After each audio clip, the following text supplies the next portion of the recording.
John, you got to listen to this. This has got to be. This has to be one of, if not the. This is the promoter's son.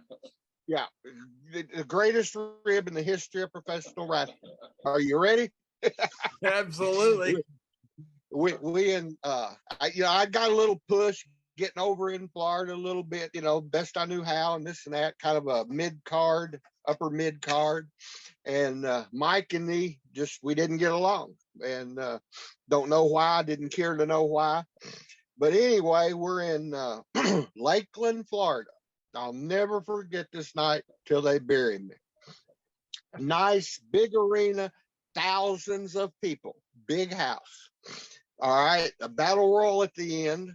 The winner faces Ric Flair for the world title on the next show.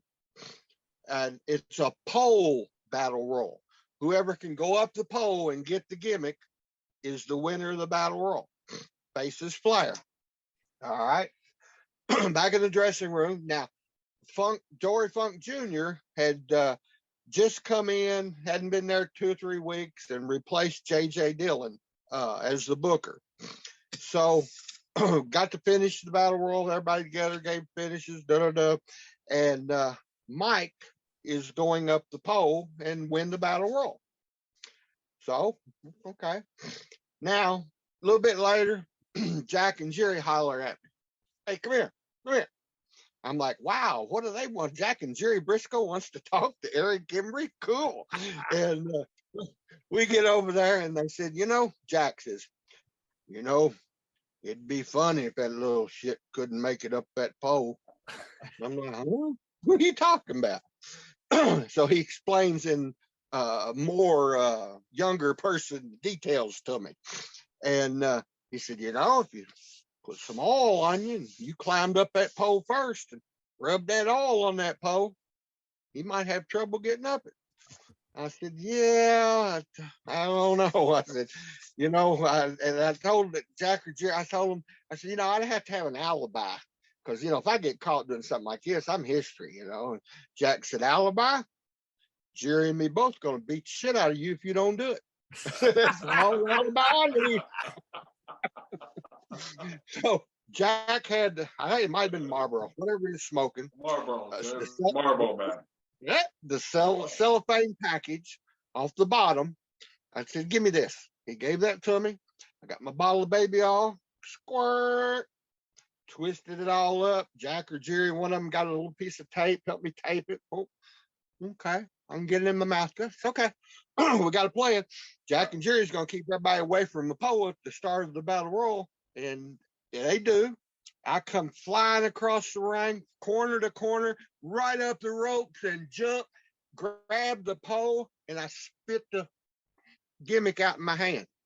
Brother, when I spit it out, busted it, I come down that pole ass over tea kettle 900 miles an hour. Yeah. I come down on top of Onita, the Japanese guy. And he go like, oh, Embry, oil, oh, Embry, no good, oil. And I snatched him, and he understood kayfabe. Okay, it gets better. Everybody's trying now because nobody can get up the pole. Nobody, and it's kind of a joke until it gets down and the finish don't work because Mike can't get up the pole. Now, probably 20 minutes pass, not exaggerating. People are hollering, bullshit! My little girl could climb that pole, bullshit!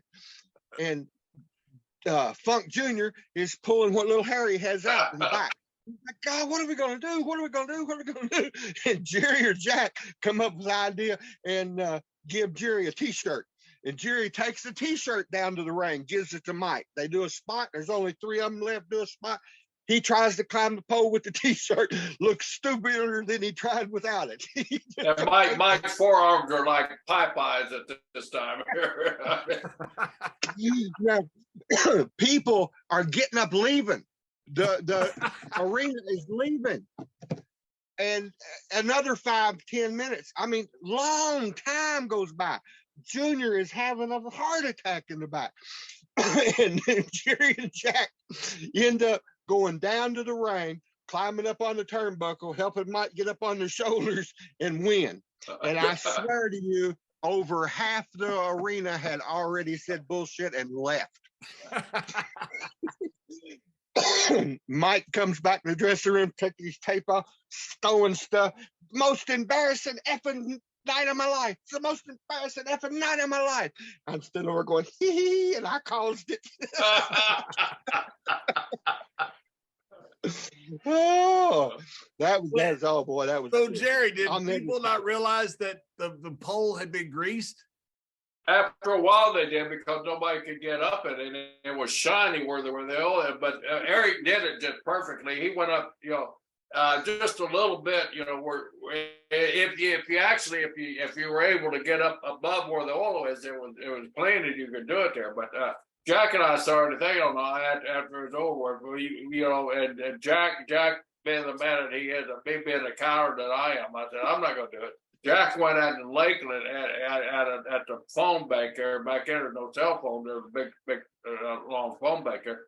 Jack called Eddie and told Eddie what had happened, because he was trying to protect Eric. He didn't want Eric getting in trouble, because we knew, and they were going to pinpoint it down. But we're having a lot of trouble at the time with the rope. And, it was back in the oil days where everybody was oiling up. I'm sure you oiled up a lot too, John. I've seen pictures of you where you're just shining. And so we're having trouble with a lot of guys using too much oil. So that was really our thing on the thing, because Mike could go out and he'd have a gallon of baby oil on it, right, Eric? Yeah. And so Jack called Eddie and told Eddie, hey, we played a joke. It kind of backfired on us. It was Mike involved in it, but this is what happened. And no shape or form was it Eric's idea or Eric's doing. It was my Jack said it was my idea. So since it was Jack, it kind of got pushed aside there. But Mike hated us forever because of that. Really? Yeah, and the boys loved us because Mike, cocky bantam rooster there, and always arrogant and cocky, and the guys loved us just to see Mike struggling and seeing the forearm blow up like that. Well, it was great. It was great. I did get my notice 2 or 3 weeks later, but that was okay. You just pulled the greatest rib ever, so. It was perfect. Was Eddie mad, Jerry? Yeah, Eddie was mad at a hawk, man. But and fortunately, Lakeland was a good town. A month later, we went in with Mike and Rick, or Mike and Harley. I can't remember which two it was, but whichever combination it was, we had another cell out there. So all was forgotten. It kind of just one of those nights that would go down, and only the guys know how funny it was. Oh, it was. Oh.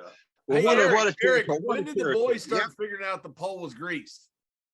Oh, it didn't take him long, because, like I said, there was Eric and his big ass. He could only get a certain amount up the pole. It's one of those big, long damn poles too. And we wanted to do it backstage, but Eric actually came up with the better idea of putting the oil and letting him scrub. And he was the only guy that we knew we could go to that wouldn't stooge it all and wouldn't turn the mic, and because Eric was like that, we knew. He wouldn't stooge us off either. So no, that's the reason Eric was chosen to do it. But the board found out. The board, after a while, they didn't even, nobody was even trying to go up the pole. And if they were, they would stand on each other's shoulder or something. And a lot of guys, you get real creative in situations like that. And a lot of the boys were just having fun with it and working with it, So. Yeah, it was super. It was shame it wasn't on TV, a pay-per-view on TV or something. Oh, we would have never done it on that. Yeah, sure.